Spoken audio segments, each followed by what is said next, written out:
Welcome to job updates in Telugu YouTube channel. Andhra Pradesh రాష్ట్రం విశాఖపట్నం ప్రాంతంలో ఉన్నటువంటి ఐఐఎంలో వేకెంట్గా ఉన్నటువంటి అసిస్టెంట్ జాబ్స్తో పాటుగా మరికొన్ని జాబ్స్ను ఫిల్ చేయడానికి అఫీషియల్గా ఐఐఎం విశాఖపట్నం నుంచి నోటిఫికేషన్ రిలీజ్ చేశారు. IIM Indian institute of management అనేది సెంట్రల్ గవర్నమెంట్ అండర్టేకింగ్లో వర్క్ చేసేటువంటి సంస్థ. ఇది మన ఆంధ్రప్రదేశ్ రాష్ట్రంలోని విశాఖపట్నంలో ఉంటుంది. ఈ జాబ్స్కి ఆంధ్రప్రదేశ్కి సంబంధించిన వాళ్ళతో పాటుగా తెలంగాణ రాష్ట్రాలకు సంబంధించిన అభ్యర్థులు కూడా దీనికి అప్లికేషన్ చేసుకోవచ్చు. మేల్ అయినా ఫీమేల్ అయినా ఎవరైనా సరే ఈ జాబ్స్కి అప్లికేషన్ చేసుకునే అవకాశం అయితే ఉంటుంది. మనం అప్లై చేసే పోస్టును బట్టి శాలరీ 30,000 నుంచి 45,000 స్టార్టింగ్లో మనకి శాలరీ అనేది ఉంటుంది. అండ్ ఈ జాబ్స్కి సంబంధించిన డీటెయిల్డ్ ఇన్ఫర్మేషన్ ఈ వీడియోలో నేను మీకు అందిస్తాను. ఇంతవరకు ఎవరైతే మన యూట్యూబ్ ఛానల్కు సబ్స్క్రైబ్ చేసుకోలేదో మీరు ఆంధ్రప్రదేశ్ లేదా తెలంగాణ లేదా ఇతర ఏ రాష్ట్రాలకు సంబంధించిన అభ్యర్థులైనా మీకు ఏపీ, తెలంగాణ మరియు సెంట్రల్ గవర్నమెంట్కి సంబంధించిన జాబ్ నోటిఫికేషన్స్ డైలీ కావాలి అంటే ఇప్పుడే మన ఛానల్కు సబ్స్క్రైబ్ చేసుకోండి. డైలీ ఏపీ, తెలంగాణతో పాటుగా సెంట్రల్ గవర్నమెంట్కి సంబంధించిన జాబ్ నోటిఫికేషన్స్ అనేవి మన ఛానల్లో నేను డైలీ అప్లోడ్ చేస్తాను. సో మిస్ అవ్వకుండా ఉండడానికి ఇప్పుడే ఛానల్కి సబ్స్క్రైబ్ చేసుకోండి. Dear friends, Indian institute of management Visakhapatnam నుంచి అఫీషియల్గా విడుదల చేసిన నోటిఫికేషన్ ఇది. ఈ నోటిఫికేషన్కి సంబంధించి టోటల్గా 5 రకాల జాబ్స్ కోసం నోటిఫికేషన్ ఇచ్చారు. అసిస్టెంట్ అనే జాబ్స్ ఉన్నాయి. దీనికి నెలకు 35,000 రూపాయల శాలరీ ఉంటుంది. అలాగే అసిస్టెంట్లో వేరే క్వాలిఫికేషన్తో కొన్ని పోస్టులు ఉన్నాయి. దానికి 35,000 రూపాయల శాలరీ ఉంటుంది. అలాగే అకాడమిక్ అసోసియేట్ అనేటువంటి జాబ్స్కి 35,000 రూపాయల శాలరీ ఉంటుంది నెలకు. హెడ్ నర్స్కి 45,000, అలాగే అసిస్టెంట్ మేనేజర్ అకౌంట్స్కి కూడా నెలకు 45,000 రూపాయల శాలరీ అనేది స్టార్టింగ్లో మనకి ఇవ్వడం జరుగుతుంది. ఇక ఈ జాబ్స్కి సంబంధించి ఎవరైతే అప్లికేషన్ చేసుకోవాలి అనుకుంటున్నారో పోస్ట్ కోడ్ నెంబర్లు 1 and 2 జాబ్స్ ఏవైతే ఉన్నాయో వీటికి 30 ఇయర్స్ వరకు ఉన్నటువంటి అభ్యర్థులు అప్లికేషన్ చేసుకోవచ్చు. అలాగే పోస్ట్ కోడ్ నెంబర్లు 3 and 4 ఏవైతే ఉన్నాయో వీటికి 35 ఇయర్స్ వరకు ఉన్నటువంటి అభ్యర్థులు అప్లికేషన్ చేసుకునే అవకాశం అయితే ఉంటుంది. ఏజ్ రిలాక్సేషన్ అనేది యాజ్ పర్ గవర్నమెంట్ రూల్స్ ప్రకారం పోస్టులు గన రిజర్వేషన్ చేయబడి ఉంటే ఎస్సీ, ఎస్టీ వాళ్ళకి 5 సంవత్సరాలు, ఓబీసీ వాళ్ళకి 3 సంవత్సరాలు, పర్సన్ విత్ డిజేబిలిటీకి 10 ఇయర్స్ ఏజ్ రిలాక్సేషన్ అనేది as per government of India rules ప్రకారం వర్తిస్తుంది.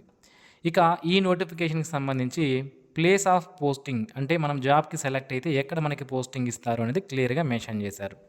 సో మనకి ఈ ఐఐఎం అనేది ఆంధ్ర యూనివర్సిటీ అండర్టేకింగ్లో వర్క్ చేస్తుంది అండ్ ఆల్సో సెంట్రల్ గవర్నమెంట్ కింద కూడా వర్క్ చేస్తుంది అనమాట. సో ఇక్కడ మనకి పోస్టింగ్ అనేది ఇస్తారు. క్లియర్గా మనకి అడ్రస్ కూడా ఇచ్చారు ఎక్కడ ఉంటుంది. విశాఖపట్నంలో మనకి పోస్టింగ్ అనేది ఉంటుంది.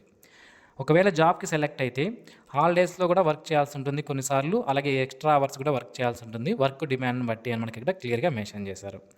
అలాగే క్యాండిడేట్స్ ఎవరైతే ఉన్నారో మీరు ఇన్స్టిట్యూట్ వెబ్సైట్ని రెగ్యులర్గా విజిట్ చేస్తూ ఉండండి. ఏదైనా అప్డేట్స్ ఈ నోటిఫికేషన్కి సంబంధించి అమెండ్మెంట్స్ కానివ్వండి, కొరిజెండా కానివ్వండి, ఇలాంటివి ఏమైనా ఉంటే మేము టైం టు టైం అప్డేట్ చేస్తాం కాబట్టి అఫీషియల్ వెబ్సైట్ని విజిట్ చేయండి అప్పుడప్పుడు అని మనకి ఇక్కడ క్లియర్గా మెన్షన్ చేశారు. ఇక షార్ట్ లిస్టెడ్ క్యాండిడేట్స్ని మనకి రిక్రూట్మెంట్ ప్రాసెస్కి పిలవడం జరుగుతుంది. అండ్ ఇక్కడ మనకి రిటన్ టెస్ట్, పర్సనల్ ఇంటర్వ్యూ ఆధారంగా సెలెక్షన్ అనేది చేస్తారు. ఓకేనా? సో మనకి ఇక్కడ క్లియర్గా మెన్షన్ చేశారు. సెలెక్షన్ అనేది రిటన్ టెస్ట్ మరియు పర్సనల్ ఇంటర్వ్యూ ఆధారంగా సెలెక్ట్ చేయడం అనేది జరుగుతుంది. సిలబస్ ఏముంటుంది రిటర్న్ ఎగ్జామినేషన్ సంబంధించి అయితే క్లియర్గా మెన్షన్ చేయలేదు. సో ఆ జాబ్కి సంబంధించి మీ క్వాలిఫికేషన్ ఏదైతే ఉంటుందో ఆ క్వాలిఫికేషన్ సంబంధించి మెయిన్గా సిలబస్ అనేది ఉంటుంది. ఇక ఈ జాబ్కి ఎవరైతే అప్లికేషన్ చేసుకోవాలి అనుకుంటున్నారో ఒక్కొక్క పోస్టుకు సంబంధించిన డీటెయిల్ క్వాలిఫికేషన్ చెప్తాను. అండ్ ఈ జాబ్స్ని మనకి కాంట్రాక్ట్ బేసిస్ పైన ఫిల్ చేస్తున్నారు. పర్మనెంట్ గవర్నమెంట్ జాబ్స్ కాదు ఇవి, మీరు గుర్తుపెట్టుకోవాలి. ఇక వేకెన్సీ విషయానికి వస్తే అసిస్టెంట్ అనే జాబ్స్ మనకి యాజ్ పర్ రిక్వైర్మెంట్ని బట్టి ఎంతమందినైనా తీసుకుంటాము అంటున్నారు. అలాగే అకాడమిక్ అసోసియేట్ని కూడా యాజ్ పర్ రిక్వైర్మెంట్ని బట్టి ఎంతమందినైనా తీసుకుంటాం మా రిక్వైర్మెంట్ని బట్టి అని ఇచ్చారు. నెంబర్ అయితే ఇవ్వలేదు. హెడ్ నర్స్ జాబ్స్ మాత్రం 2 ఉన్నాయి. అలాగే అసిస్టెంట్ మేనేజర్ అకౌంట్స్ కూడా 2 పోస్టులు ఇవ్వడం జరిగింది.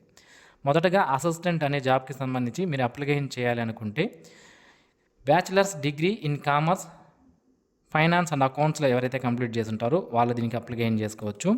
అలాగే పోస్ట్ గ్రాడ్యుయేషన్ డిగ్రీ చేస్తుంటే మీకు ప్రిఫరెన్స్ అనేది ఉంటుంది. మీరు CA, inter, finance and accounts కానీ చేస్తుంటే మీకు ప్రిఫరెన్స్ అనేది ఇవ్వడం జరుగుతుంది అని మనకి ఇక్కడ క్లియర్గా మెన్షన్ చేశారు. ఒకవేళ మీకు ఓన్లీ ఎసెన్షియల్ క్వాలిఫికేషన్ ఉంటే కూడా అప్లికేషన్ చేసుకోవచ్చు. ఇక్కడ ఇచ్చినటువంటి ప్రిఫరబుల్ క్వాలిఫికేషన్స్ ఏవైతే ఉన్నాయో ఇది ఉంటే మీకు ప్రిఫరెన్స్ అనేది ఉంటుంది. ఒకవేళ లేకపోయినా సరే ఎసెన్షియల్ క్వాలిఫికేషన్ ఉన్న చోట కూడా మీరు అప్లికేషన్ చేసుకునే అవకాశం అయితే ఉంటుంది. ఇక వర్క్ ఎక్స్పీరియన్స్ అనేది లేకపోయినా పర్లేదు, ఒకవేళ వర్క్ ఎక్స్పీరియన్స్ అనేది మీకు ఉంటే మీకు ప్రిఫరెన్స్ అనేది ఉంటుంది. కీ స్కిల్స్ ఏముండాలంటే మల్టీ టాస్క్ ఉండాలి, అలాగే excellent written and verbal communication skills ఇంగ్లీష్లో ఉండాలి, అలాగే బేసిక్ కంప్యూటర్ నాలెడ్జ్ అనేది ఉండాలి. MS word, excel, power point, data collection analysis tools పైన మనకి ప్రొఫిషియన్సీ అనేది ఉండాలి. ఇది మనకి అసిస్టెంట్కి సంబంధించి.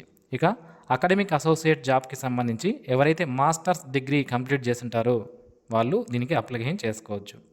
మాస్టర్స్ డిగ్రీ ఇన్ మేనేజ్మెంట్ లేదా బ్యాచిలర్స్ డిగ్రీ ఇన్ ఇంజనీరింగ్ లేదా టెక్నాలజీ, ఏ బ్రాంచ్ అయినా పర్లేదు. బీటెక్లో మీరు ఏ బ్రాంచ్ అయినా పర్లేదు, అప్లికేషన్ చేసుకోవచ్చు. డిజైరబుల్ క్వాలిఫికేషన్గా పీజీడిఎం లేదా ఎంబీఏ అడిగారు, లేదా పోస్ట్ గ్రాడ్యుయేషన్ డిగ్రీ లేదా డిప్లొమా అడిగారు. సో ఇది మనకి ఎసెన్షియల్ అన్న క్వాలిఫికేషన్ ఉంటే సరిపోతుంది. ఒకవేళ మీ దగ్గర డిజైరబుల్ క్వాలిఫికేషన్ లేకపోయినా మీరు అప్లికేషన్ చేసుకోవచ్చు. ఇక వర్క్ ఎక్స్పీరియన్స్ కింద మనకి రిలవెంట్ ఏరియాలో ఇన్స్టిట్యూట్స్ ఏవైతే ఉంటాయో ఎడ్యుకేషన్ ఇన్స్టిట్యూట్స్ వాటిలో ఎక్స్పీరియన్స్ అనేది అడిగారు. ఒకవేళ ఎక్స్పీరియన్స్ లేకపోయినా అప్లై చేయవచ్చు. ఎక్స్పీరియన్స్ ఉంటే మీకు ప్రిఫరెన్స్ అనేది ఇస్తారు. నెక్స్ట్ వేకెన్సీ హెడ్ నర్స్ 2 పోస్టులు ఉన్నాయి. హెల్త్ సెంటర్ ఐఐఎం విశాఖపట్నంలో వర్క్ చేయాలి. బీఎస్సీ నర్సింగ్ లేదా డీజీఎన్ఎం చేసిన వాళ్ళు అప్లికేషన్ చేసుకోవచ్చు. తప్పనిసరిగా 5 ఇయర్స్ క్లినికల్ వర్క్ ఎక్స్పీరియన్స్ అనేది ఉండాలి. అలాగే జాబ్ డిస్క్రిప్షన్ ఏముంటుంది నర్సుకు సంబంధించినది ఇక్కడ క్లియర్గా మెన్షన్ చేశారు. నెక్స్ట్ అసిస్టెంట్ మేనేజర్ అకౌంట్స్కి సంబంధించి 2 పోస్టులు ఉన్నాయి. గ్రాడ్యుయేషన్ ఇన్ కామర్స్ లేదా సిఏ ఇంటర్ చేసిన వాళ్ళు అప్లై చేయవచ్చు. పోస్ట్ గ్రాడ్యుయేషన్ ఇన్ కామర్స్ లేదా ఎంబీఏ ఫైనాన్స్ లేదా సిఏ చేసిన వాళ్ళకి ప్రిఫరెన్స్ అనేది ఉంటుంది. మినిమం 5 ఇయర్స్ వర్క్ ఎక్స్పీరియన్స్ అనేది అడిగారు. ఇవి జాబ్స్కి సంబంధించినటువంటి క్వాలిఫికేషన్స్ అండ్ డీటెయిల్డ్ ఇన్ఫర్మేషన్. ఇక ఈ జాబ్కి ఎవరైతే అప్లికేషన్ చేసుకోవాలి అనుకుంటున్నారో ఆన్లైన్లో అప్లై చేసే లింక్ను వీడియో కింద డిస్క్రిప్షన్లో ఇస్తాను.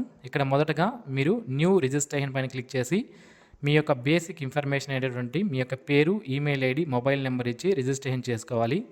తర్వాత మళ్ళీ లాగిన్ పైన క్లిక్ చేసి ఈమెయిల్ ఐడి, పాస్వర్డ్ ఇచ్చి సైన్ ఇన్ అయ్యి అప్లికేషన్ అనేది చేసుకోవాల్సి ఉంటుంది. ఆన్లైన్లో మాత్రమే అప్లికేషన్ చేసుకోవాలి. ఆఫ్లైన్లో అప్లికేషన్స్ ఏవైతే ఉంటాయో వాటిని చేసుకోకూడదు. అండ్ ఏవైతే ఆన్లైన్లో మనం అప్లికేషన్ చేసుకుంటామో ఆ యొక్క హార్డ్ కాపీని వాళ్ళకి పంపించాల్సిన అవసరం కూడా లేదు. అది మీరు గుర్తుపెట్టుకోవాలి. ఓన్లీ మనం ఆన్లైన్లో అప్లికేషన్ చేసుకుంటే సరిపోతుంది. అలాగే ఈ జాబ్కి సంబంధించి ఎటువంటి అప్లికేషన్ ఫీజు కూడా లేదు కాబట్టి మీరు డైరెక్ట్గా రిజిస్ట్రేషన్ చేసుకొని అప్లికేషన్ అనేది కంప్లీట్ చేస్తే సరిపోతుంది. ఫీజు అనేది మనకి నోటిఫికేషన్లో ఎక్కడ ఫీజు పే చేయాలని మెన్షన్ అనేది చేయలేదు. ఇక ఈ నోటిఫికేషన్కి సంబంధించి ఆల్రెడీ అప్లికేషన్ స్టార్ట్ అయ్యాయి. అప్లికేషన్ చేసుకోవడానికి లాస్ట్ డేట్ వచ్చి 18th May 2026 లోపు అప్లికేషన్స్ చేసుకోవాల్సి ఉంటుంది. సో మనకి క్లియర్గా మెన్షన్ చేశారు, స్టార్టింగ్లోనే అప్లికేషన్ సబ్మిట్ చేయండి. తర్వాత సర్వర్ ఇష్యూస్ వచ్చే అవకాశం ఉంది. తర్వాత ఆన్లైన్లో మీరు అప్లికేషన్ చేసుకోవడానికి చివరి డేట్లో కానీ చేసుకుంటే సర్వర్ ఇష్యూస్ వలన మీరు అప్లికేషన్స్ చేసుకోలేకపోవచ్చు అని క్లియర్గా మెన్షన్ చేశారు. సో ఈ జాబ్స్ అనేవి మనకి కాంట్రాక్ట్ బేసిస్ పైన ఫిల్ చేస్తున్నారు. గవర్నమెంట్ కానీ అంటే పర్మనెంట్ గవర్నమెంట్ జాబ్స్ అయితే కాదు ఇవి. మొదటగా 2 సంవత్సరాల కొరకు కాంట్రాక్ట్ బేసిస్ పైన ఈ జాబ్స్ని తీసుకుంటున్నారు. అలాగే వాళ్ళ రిక్వైర్మెంట్ని బట్టి అలాగే మీ యొక్క పర్ఫార్మెన్స్ని బట్టి ఫ్యూచర్లో ఈ జాబ్స్ని ఎక్స్టెండ్ చేసే అవకాశం ఉంటుంది కాంట్రాక్ట్ పీరియడ్ అని మనకి నోటిఫికేషన్లో క్లియర్గా మెన్షన్ చేశారు. సో ఇది ఫ్రెండ్స్ ఈ నోటిఫికేషన్కి సంబంధించిన డీటెయిల్ ఇన్ఫర్మేషన్. మరిన్ని ఇలాంటి డైలీ జాబ్ అప్డేట్స్ మిస్ అవ్వకుండా పొందడానికి ఛానల్కు సబ్స్క్రైబ్ చేసుకోండి. Thanks for watching this video. Have a nice day friends.